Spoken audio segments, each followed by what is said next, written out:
intro to the web. We're going to go over some web exploitations and how even the web, when web applications even work. Okay, so what we're going to do is we're going to do a tiny little review of basically what we did Tuesday, except that Tuesday didn't work, but now it does work, okay?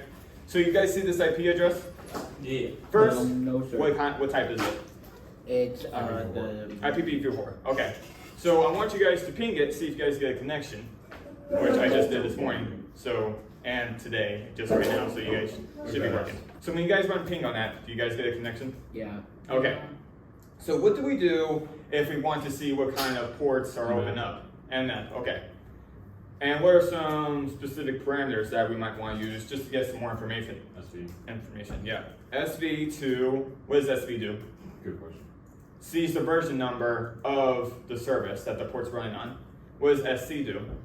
Good question. It gives you some more scripts to run on that to gain more information, right?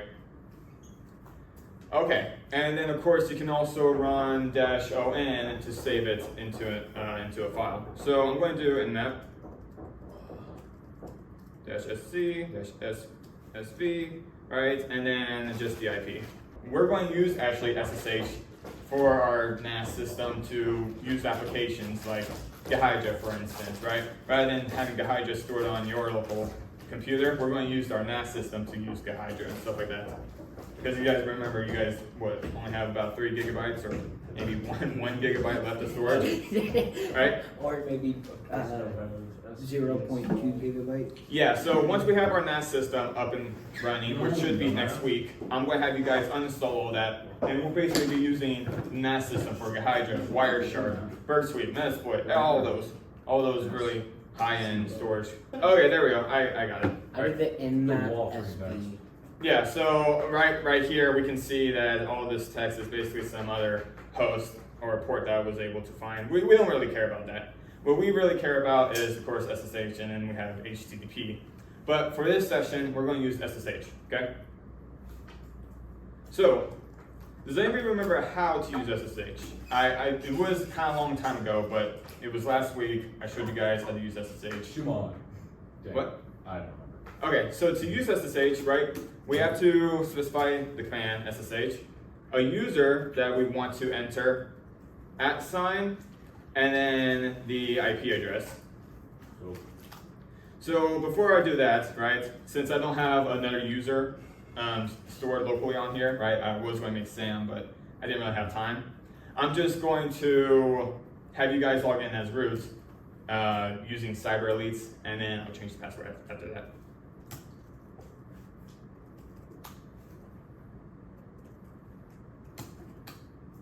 Okay. Now try to log in. Log in as root using password CyberElites.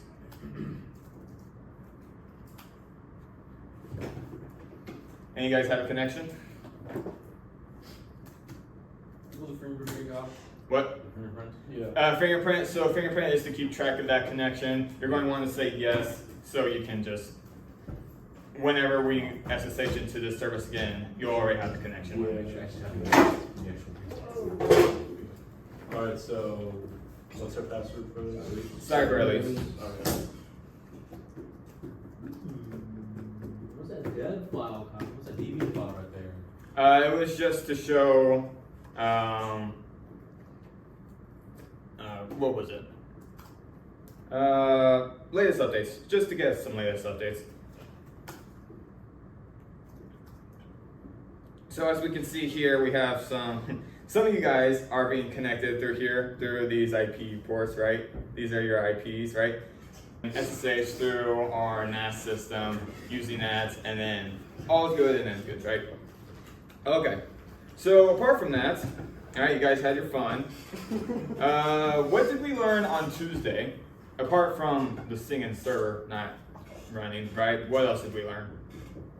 Were you not here, Logan? No. Okay, well, we learned about databases. You guys remember that? Okay, well, what does DB stand for? How about that? Let's start there. Database, perfect, okay. So on Tuesday, we were learning about databases. There's multiple kinds of software and programming that uses databases. Do you guys remember what they were? Name me two. One for the programming language, one for software. MariaDB. Yeah, okay, MariaDB, right, for our software. And what about programming? See? SQL. Remember SQL? Well, SQL to program our tables, to program our databases, have some list of information like Gmails, usernames, things like that. And then we could post them to a web server or have them on a storage, right? And we can actually access that. Okay.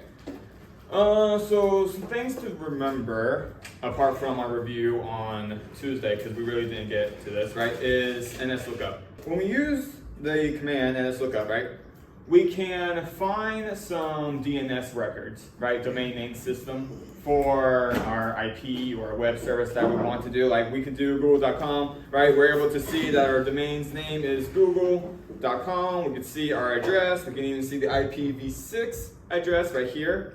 Let's say we wanted to do our local network, like Marionville.local, right? We can see what IP address that runs on. We can see the domain name service of that as well. We can probably even do that NAS server as well, 172.16.1.79. Well, I can't connect to it because I killed my session.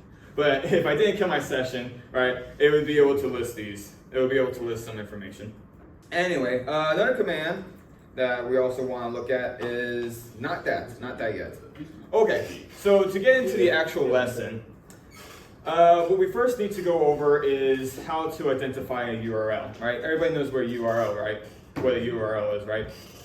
You'll go into your address, you have this at the top, you're going to google.com or maybe you're in Firefox, and your URL will direct you to a web server or some resource of some kind. But to actually identify this, we need to break it down a little bit. So usually when everyone starts with a URL, it has HTTPS or HTTP.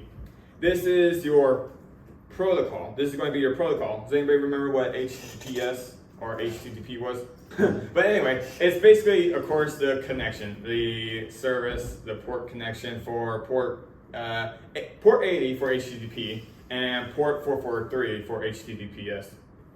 And then here we have a subdomain of our initial domain. So www is actually a subdomain that you can initialize for an actual domain. So google.com or Google is your actual domain.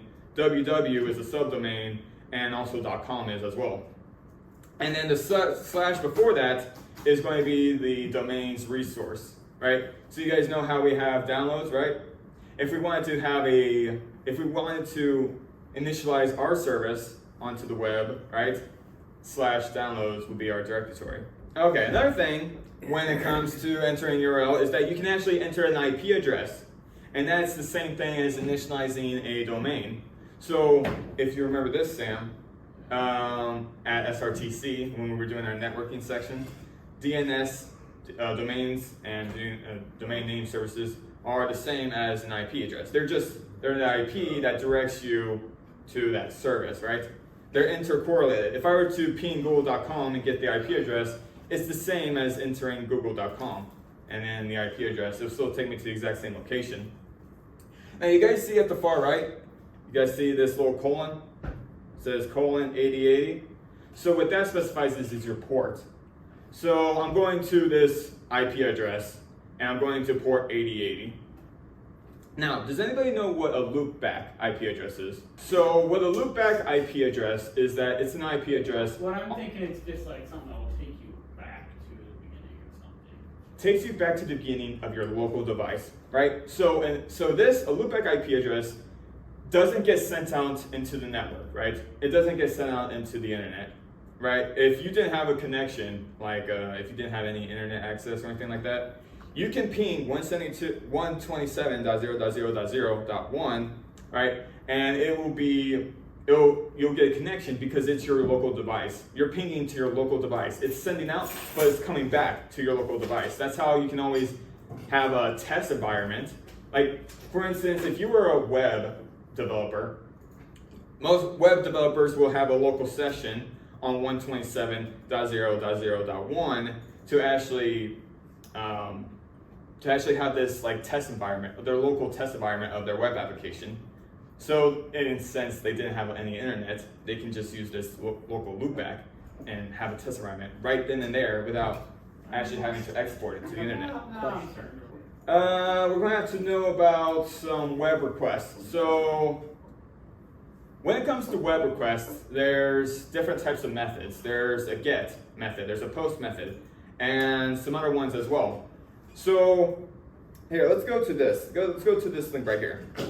With these methods, we're able to get resources. So for instance, with the get method, we're able to get a resource from a URL. If I wanted to get a download file from google.com or from like a YouTube, I wanted to download the YouTube video, for instance, I'll be using the get method to actually get the file YouTube is hosting. And then there's also a delete as well. Delete, what do you guys think that the delete method does? Probably, yeah. So delete something, right? So to remove something from the system. If I wanted to remove a file, I'll use the delete method as well. But obviously with these methods comes authentication. You guys can't just delete YouTube's videos on their platform without being authenticated to even do that action. And then there's some other ones. Post. What do you guys think the post method does? Post others. Yeah, post something. Pretty self-explanatory. You guys can even put these things in your... You guys don't even have to remember some of these methods. Like, for instance, the put method, like you might have to... guys might not remember that, so you have to look it up. What is the put method? What is the head method? What is the patch method? You know, for instance. So usually when it comes to the kinds of commands and their methods, you can use curl, for instance, to get a resource. If I wanted to, let's see here. Let's say I wanted to download an image using curl, right? I'll get the URL that the image is on, so copy image link, right? I'll do curl-o to save the file with the file's name. Okay, you know what? Here, I got an idea. Let's say, for instance, you're on the website, right? I'm going to copy image link. All right, curl-o, Control-Shift-V, right? I'm getting the website, and if you see at the far right, it's saying free/image.jpg, right? Yeah. I'm able to install it. We're getting our service, and we can see that free image. I was able to download it through the get method. Okay, well, the next thing, anyway, is the postman. So, Postman, if you guys don't want to use curl, right, you can use curl to do get, to get the put method, to delete and all that. But Postman is a great way to just use GUI, the GUI section, right? So if you guys want to use the graphical user interface, right, we have this right here. We're able to, with this you have to have a workspace and you can use the post methods and they have the whole documentation of it. So let's say for instance I want to go into this workspace, right? And then of course we can go to a new section, right? And then boom, we can choose our method, right? We can get get, post, put, match, delete, head options, stuff like that. Enter a URL or IP address, right? Send it through any key parameters we want to do, yada, yada, yada, right? Honestly, I prefer curl because it's a lot easier to use. I mean, granted, you have to memorize some commands, but it's still pretty easy. If you guys there's still a help documentation. If you want to, you can use curl-help, right? And it shows the list of commands. You can also use command curl as well and read through the entire documentation. There's a lot though. But apart from that, I mean, it's faster, right? You don't have to wait for the application to load. Even though this is easier, it's right here and there. Okay, so when it comes to web applications, we can actually start our own. So everybody run the command python-m HTTP server, and the default port that it runs is 8000. But you can also specify your port by having a space after http.server, and you can do 8000, keep it as a default, or do 8080. I prefer 8080, honestly. As we also have some other things going on with 8080, and it's just, think of it as the default, right? What's the default port for HTTP? Are you sure not to put Python 3? Because like Yeah. Python's file for What did I do? Python 3 or oh, sorry, I did Python. Python 3. Did I say Python 3 or You Python? said Python. Yeah. Python's like it's not just a command. Because you uninstalled it, Sam. I still have it now. Sure. I don't know. I don't think I ever had it in general. Yeah. Well, here, let's Python do. not found. Did you mean Does Python 3 work? Or command like Python from Debian file that Python is Python 3? Here's the thing, right? Python 3 or Python works. It's basically the same distro, it's just Python is older, Python 3 is newer. So Python 3 is going to still work. All right, I'm going to specify the port 8080. So to access this server, it shows it, right? 0.0.0.0, right? On port 8080. However, we can actually access it through localhost. Localhost also equals 127.0.0.0 or .1, and it also equals 127.1. So, does anybody remember that you can compress IP addresses and you can still enter them, still access them? Like you guys remember IPv6. with IPv6, right? You had the hex before it, and then any zeros, you had colon, colon, and then the rest, right? So we have the IPv6, right? So let's say something like that, right? And then we have like, I don't know, 0, and then 0 here, right? Yeah. And then we have the rest. I don't know, just EA, for instance. EA Sports.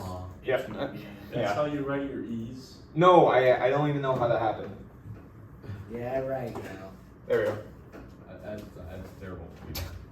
Anyway, so of course to reduce this, Lasso. It looks like someone tried to use a lasso. well, anyway, so how will we reduce this, right? What will be the correct syntax? I just explained it. What, 0? Okay, all right. We want to reduce this, right? How will we reduce this? 4EEA. Close, but not quite. The double semicolon. Yeah, 4. Double semicolons. So what's the entire thing? Double colons, like 4E, double colons, EA. There we go. Okay, so this goes reduced to 4E, colon, colon, colon, colon, EA. And that's, You probably took a C. you know, I don't care. But anyway, that's basically the same kind of concept for IP addresses. We have 127.0.0.1, right? That can get reduced down to 127.1. It's still the same thing, interchangeable. The reason why you might want to have a condensed version is that back in the old days, right? They had limited byte space, right? Right, so this, of course, this syntax right here saves more space than this here. You know what I'm saying? And also, let's say for instance you're trying to exploit like a service, and it asks you to enter an IP address, and you have like the IP address, like let's say it's your local one or a different one, something like that, right? Maybe it's like 127.16.0 and .1, right? And it can only enter like 8 characters. Well, how many characters is this? 7. It's 10. It's 10 characters, right? Yeah. Boom. Now we can condense it to 127.16.1. Now we can actually enter our payload into the service if we can actually enter an IP address. Say like it connects to our IP address or it connects to some other IP address, right? Just for exploitation of some sorts. Let's say we want to enter this, right? What we do to enter this? You guys remember that we can enter what into a URL? Okay, so what IP address will we be entering to access this Python HTTP.server? That, remember? However, what can 0.0.0.0 be as well? 0.0. You guys remember that? Yeah. So localhost equals 127.1 or 127.0.0.1, which also equals the default, which is 0.0.0.0. I enter that, got specified for 80, right? And then I get my directory list, right? We can see that I'm at the directory / my system directory, and I'm able to see through things like I want to go to downloads. Oh great, I have these download files like cprogram.challenge for instance, to establish another web service onto your thing, right? You can either use python-m http.server, or we can use another command called Sensible Browser. So if I were to run Sensible Browser, right? One, it defaults to, you guys see this homepage, right? Every time you open Firefox, you see this default homepage, right? That's because if you see inside our file, we can see that it's in our users, our share, Kali default, web homepage.html. And that file is actually stored on your local system. If you ever press new tab, boom, now we're entered to Firefox default homepage. So I'm going to go into my documents really quick. Lesson plan. And I'm going to run Sensible Server on testweb.html. So right now, you can guys see is that we have this HTML server, right? We have this HTML website, right? We can see that in our file system, it's in home, Kali, documents, cyber lesson plan, test.web.html, right? But if you guys think about it, if you guys remember, is this website, is this homepage on the internet, or is it stored locally in my file system? It's stored locally. Yeah, it's locally. I'm able to access this locally. So obviously, right, you can run Sensible Browser, you can have a local session for your local session for your HTML files, and of course it shows the whole file path and all that. So one thing I want you guys to do. All right, so you guys have that, right? Run Sensible Browser and then the HTML file. With an HTML file, when you're on a website, a web server, whatever, you can double click, just right click, and you can hit inspect. And this shows you one, the formatting of the HTML file, and it shows you some other, it shows some other things as well. So with the inspect tool, we have a few little heading options right here, right? We can inspect our HTML. Our console, we can run JavaScript in here, right? And to also list our commands in there, right? We use debugger sometimes to take us to the debugger and, fill around with debugger, right? Just fill around with some of the commands in there. That's kind of what the console is. You can also run alert or alert 1, JavaScript, right? And we have an alert happening right there, right? You guys see that? So you can run JavaScript, you run some simple commands. What's nice about this is that it has some autocompletes here as well. And then in networking, reload the tab, right? When you reload the tab, oh, maybe this one doesn't actually do it. Is your website broken? Well, it's not broken, it's just that I think this is what's happening.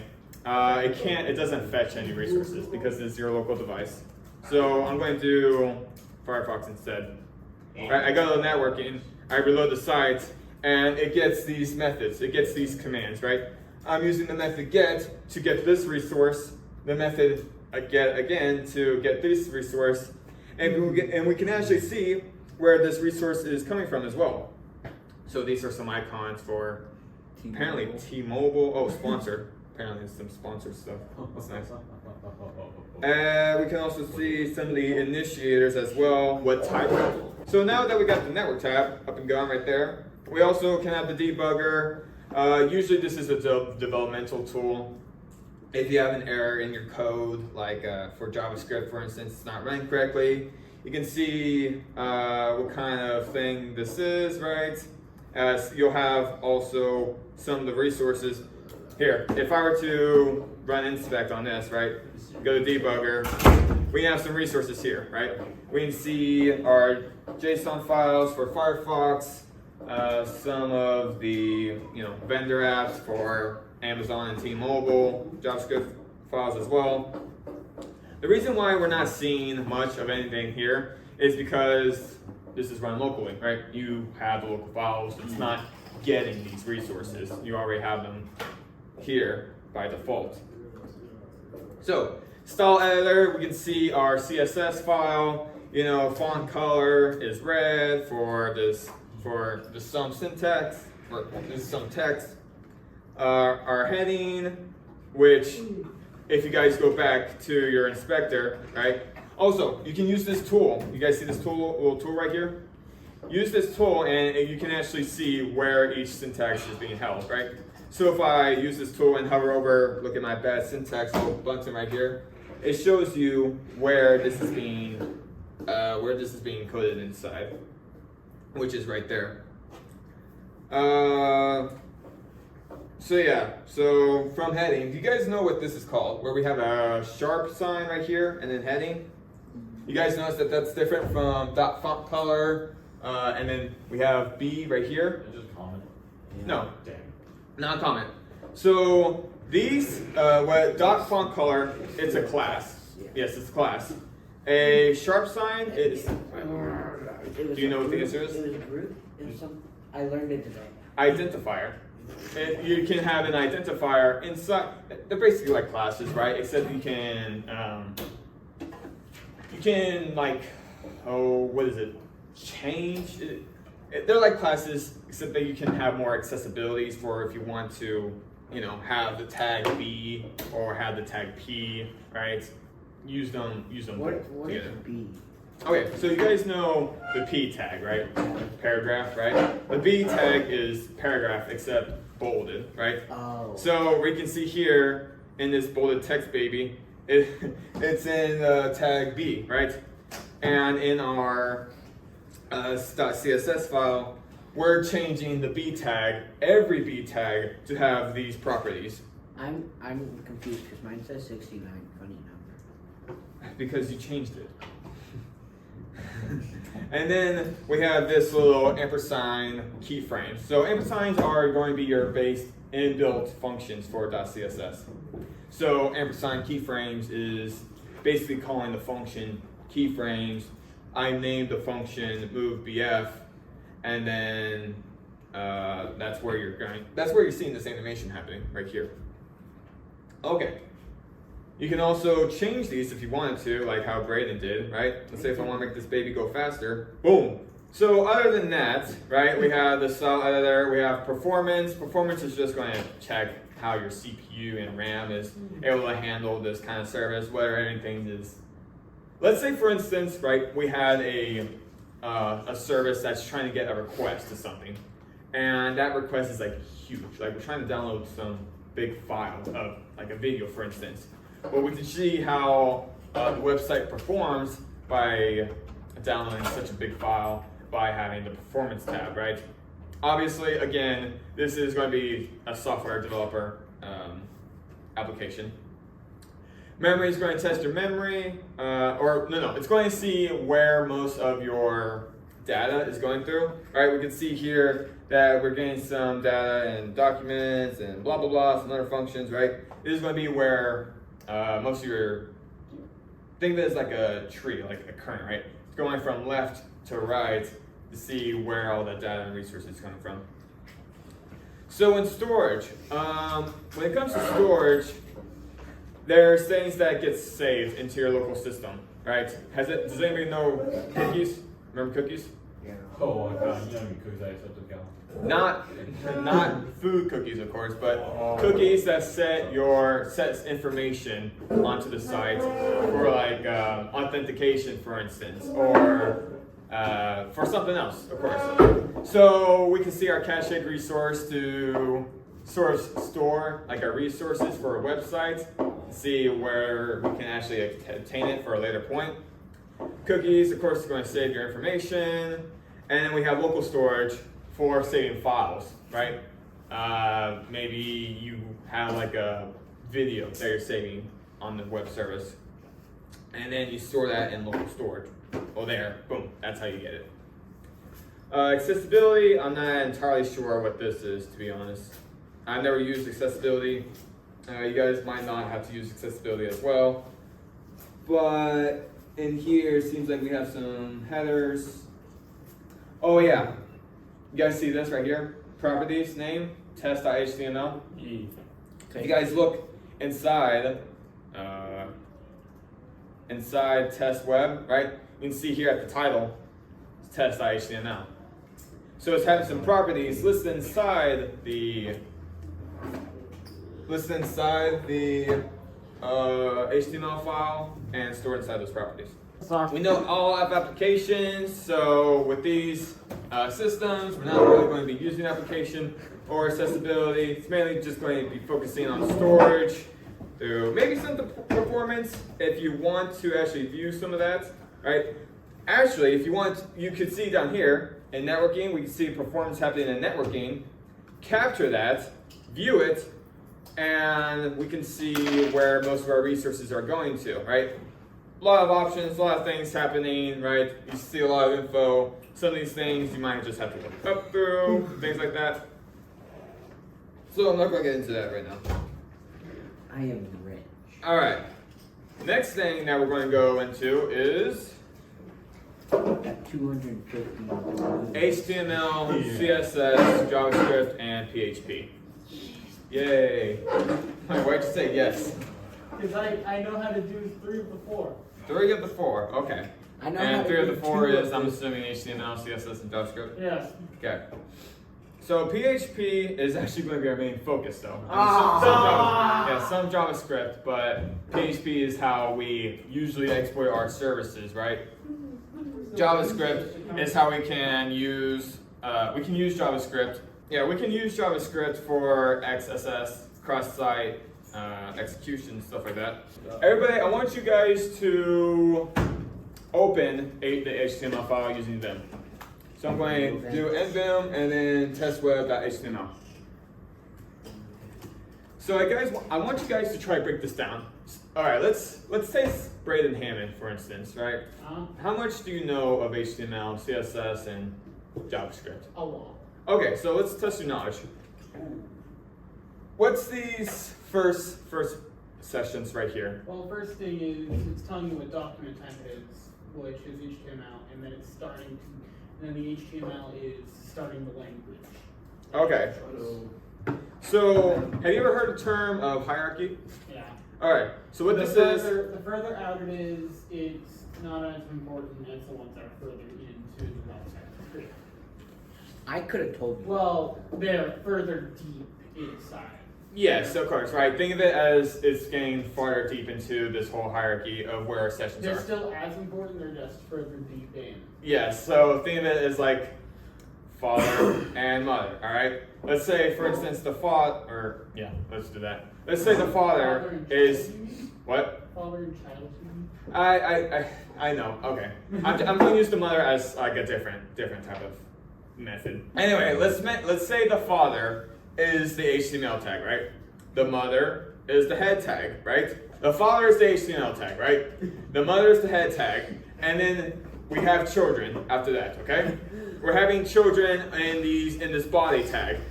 So the mother and father has children, right? Which is these body tags. Those children have other children inside these tags, and of course we can represent this as the hierarchy.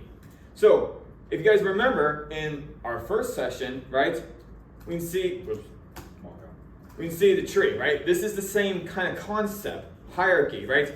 Hierarchy from the main parent, which is dot, and then to these other children spaces. So we have these files like capture.pcat.png, right? Is our descendant, our child, right? It stops there. We have another child, documents, right? Which has these other child, the descendants, right? Which is Cybersecurity Club, lesson plan, stuff like that. And of course, it keeps going down. That's how you can sort of represent this, right? It's the children, and it is basically like a family hierarchy that you can represent it as. And these indentions are not actually necessary, right? However, it makes your code look clean, right? Without these indentions, it would be a little more complicated to actually read this hierarchy. So, let's start from the top. Let's start with Braden Hammond again. Sorry I'm putting you on the spot, Braden Hammond. Why? So we have this session. What is this session right here? We have this link tag. And what is it specifying? It's linking the style sheet to the doc. Alright, perfect. Okay. And then of course we have this header tag, which of course is just how big you want your header to be. but you can change that later. Yeah, you can. There's also different types of headings. It goes from H1 to H6. We have our paragraph tags, our bold tags, and then we have some forms here as well. So these forms is, of course, you look back from the beginning. We're getting our input in text, and then we're splitting that input to wherever we want to. Obviously, wait, yeah, it was 6. Okay. So we're submitting that form to wherever we want to, right? That's kind of where a PHP comes in. So with PHP, we're able to do network configurations, right? We want to do a post method, right? We can use PHP to actually post our resources to another session, right? Let's say I wanted to post my website's resources to Google.com's API functionalities. Well, that's how I can use that. I can use PHP or JavaScript, right? Because they still have that internet functionalities to send my resources to another session. Okay. Everybody also open up the .css file as well. So it's named styles.css. So I'm going to open through nvim styles.css. And then, of course, we can see here as well. Okay, so we can see some things here, right? What do we have for these sessions, right? You guys remember what I was saying for these sessions? Right, well, okay, what was this dot? What was this section right here? Font color. Font color, which is a Title. class. Class. Yeah. Yes, okay. And then we have the sharp symbol heading. You guys remember what that was? Title. Yeah. Class. Identifier, Identifier. right? I told you. And then we have B, which is your Class. tag, Tag. right? Remember, because B is your tag, right? You're gonna teach us HTML without even teaching us HTML. And of course, the keyframes, right, is where is your .css functions, internal functions, right? Use that keyframes to do animation. That's how that text was moving. I decided to just do something fancy, right? So for JavaScript, right, what we can do, what we can do is we can edit our test web HTML, right?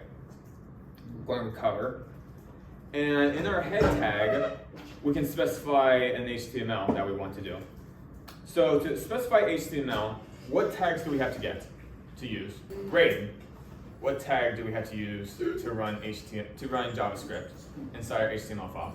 You guys remember, or how about this? Script tag, right? We run the script tag, right? And we're able to specify JavaScript, right? I'm not going to run JavaScript, right? You can have functions inside your JavaScript and things like that.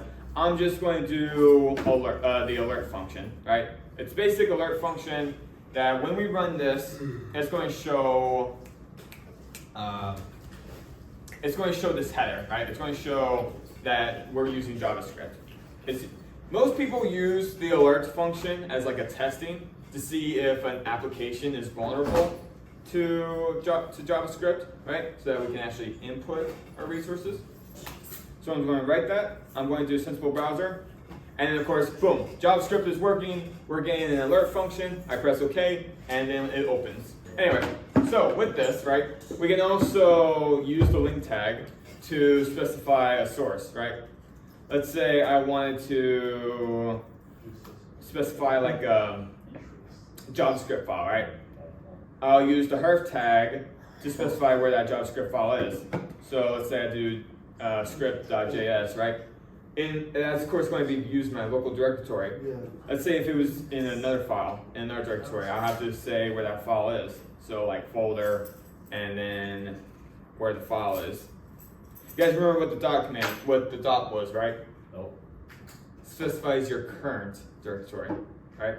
Next thing that we're going to want to get into, and then we'll move on from this slide, is PHP. So what does PHP stand for? Does anybody know what PHP stands for? Not quite. Not quite. JavaScript. What? Hypertext something. Hypertext. Processor. Preprocessor. Okay. Oh yeah, preprocessor. Okay. So when it comes to PHP, right? We can specify our ports. Gosh dang, where'd that page go? we specify our ports inside PHP. And when we're sending information from one service to another, right? From like our local host to, for instance, google.com, we're sending them through packets. You guys remember what packets were? Packets of data. Right. Packets of data, right? So that's going to store your information, like your device name, what IP address that might be. It's also probably going to store some encryption stuff to make sure that no one can see what that packet even is. Yeah, that's basically what your packets are, right? It's going to store information, sends it to another service, it processes that information, sends you another packet of what it processed, right? What? Yes, okay. And that's what PHP is basically for, right? We're sending our information, we're sending these information into categorized sessions and sending it out to another session. So you guys know web request codes, like 404 for instance? So, okay, those are basically your web server codes. So here we have a Wikipedia page of our web server codes. 404, does anybody know what 404 is? 404 means not found. We can't get the request. We can't get that specific information. Like let's say I wanted to access something here like blah blah blah, right? Oops. Oh, well, here, let's do google.com instead. It'll be easier. And I want to access this resource, right? Obviously, this resource does not exist, right? We get a 404 message. 403 is forbidden. So usually with 403, you're going to have like an authentication instance, right? Let's say you wanted to let's say for instance, you know the URL of Google's database or whatever. Obviously, you might not be able to get into that because you're not authenticated. So that's where 403 is going to come in. The main thing we'll really have to just know about is 200, 403, 404, and some other web requests as well. So what does the web request 200 mean? Successful request. Successful request. So let's say Response on request. So let's say I wanted to get a resource. Here, this would be a lot easier if I actually set up a service. So I'm going to do that really quick. 172. No, 172. Let's say I want to get the resource, the cmds .txt, right? So there I do that at txt, right? I get the resource, I get back here, and boom, we have a 200 because it was successfully requested, right? Now, You guys see here? Now put like 9,000 as what you're trying to get. Okay. So let's say I just do some random jazz, right?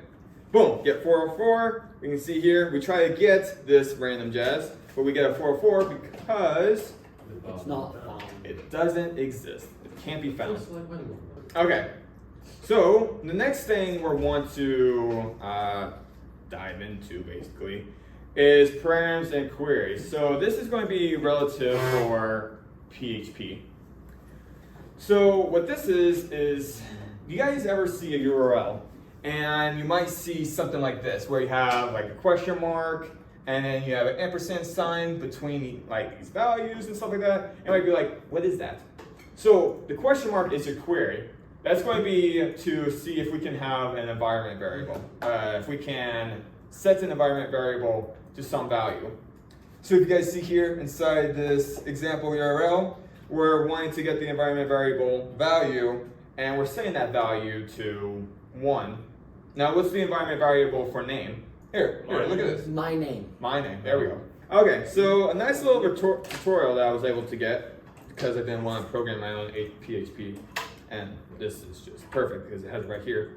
So what's our syntax when we're doing PHP? Right? How do we open a PHP tag and how do we close it? So what do we see here? These are our opening and closing tags. What do we see there? Yeah. Yes. You know, the thing. Yeah, of course. The open. Question The mark. less than greater sign. Yes. So to open a PHP tag, by the way, you don't have to have this encoded inside your HTML file. you can have this separately, right? And then resource it onto your HTML file. So to open this, we're having PHP here with the query question mark. I mean, technically not a query, but it's how to open it. And then to close it, we have the question mark closed. So you guys can actually see that it's a little different than how HTML tags are open and closed, right?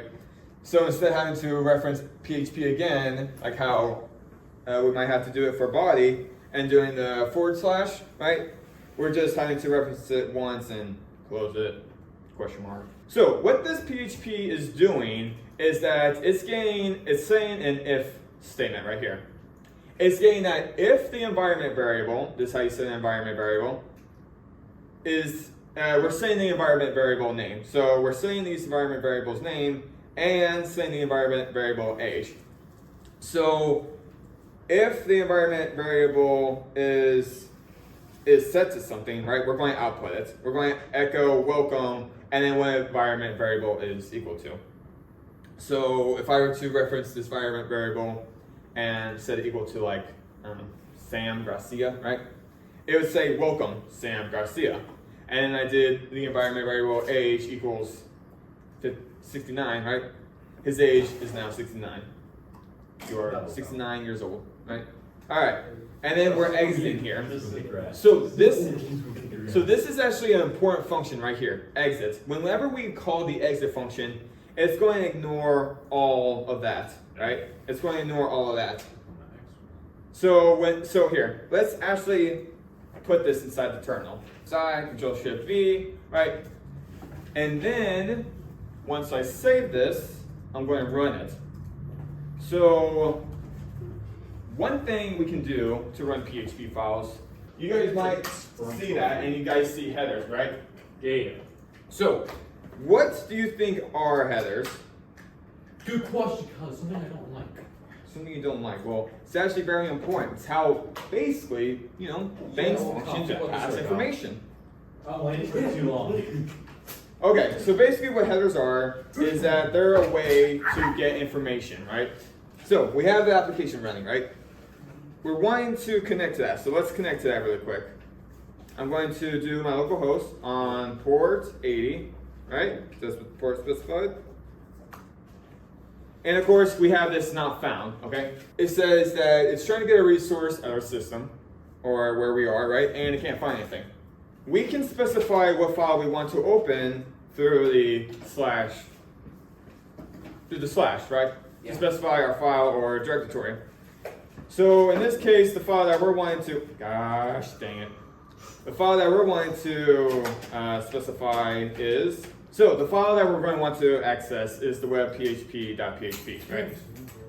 So we're going to do 172, our port number, slash, and then the file's name. Okay, so let's do some of the inputs here. So I'm going to do, for instance, my name. No. Come on. I'm going to do like 17, submit query. And here we can see welcome, my name, what we inputted, and then you are what we inputted as well, 17 years old. And if you guys here see at the top, we have our queries. So we're starting the query with the question mark. So of course we have our queries, and things like that. If I want to edit, I can edit directly through the URL. Enter some value, boom, you are now 2,345 years old. You can also change this to actually specify a script. Now this is where XSS, some injection comes in, right? You guys remember what the tag was to specify a JavaScript? Script. Remember? You guys remember the script tag? So we can actually plug in our own commands, so for JavaScript, right? And to actually test for it, I'm going to run the basic JavaScript alerts, right? Boom, we're now able to actually inject some JavaScript codes. This is where exploitation comes in. This is where I was talking about, Brandon, where you can inject some code to output maybe like a session ID or like a token of some sort. You get what I'm saying? Right? And boom, now we have that, right?